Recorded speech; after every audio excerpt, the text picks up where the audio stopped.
ولن يجد عبد شيئا أعظم في شهر رمضان من صحبة القرآن.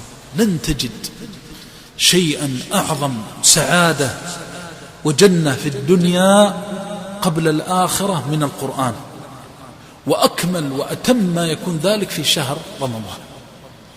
وهذا هو الذي جعله الله لنبيه عليه الصلاة والسلام، فكان يدارسه جبريل القرآن في شهر رمضان.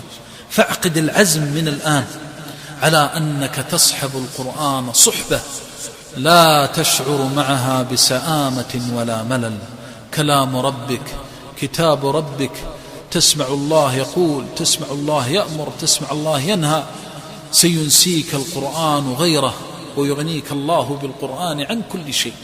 فمن استغنى بالقرآن أغناه الله، ومن استهدى بالقرآن هداه الله. إن هذا القرآن يهدي للتي هي أقوم.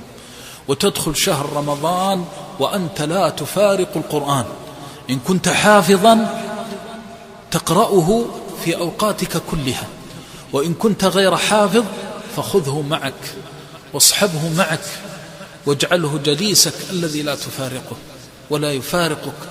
تأنس به من الوحشة، وتخرج به من ضيق الدنيا إلى السعة، وتخرج به من عذاب الدنيا وهمومها وغمومها إلى رحمة الله جل جلاله خالقها وموجدها.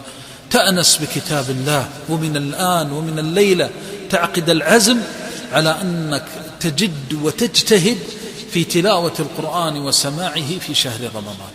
فإذا فعلت ذلك فلن ترى ولن يجد الشيطان سبيلا لكي يهد من عزيمتك أو يكل من حدة ما يكون منك من النشاط والهمة في الخير في طاعة ربك. نسأل الله بعزته وجلاله أن لا يكلنا لحولنا وقوتنا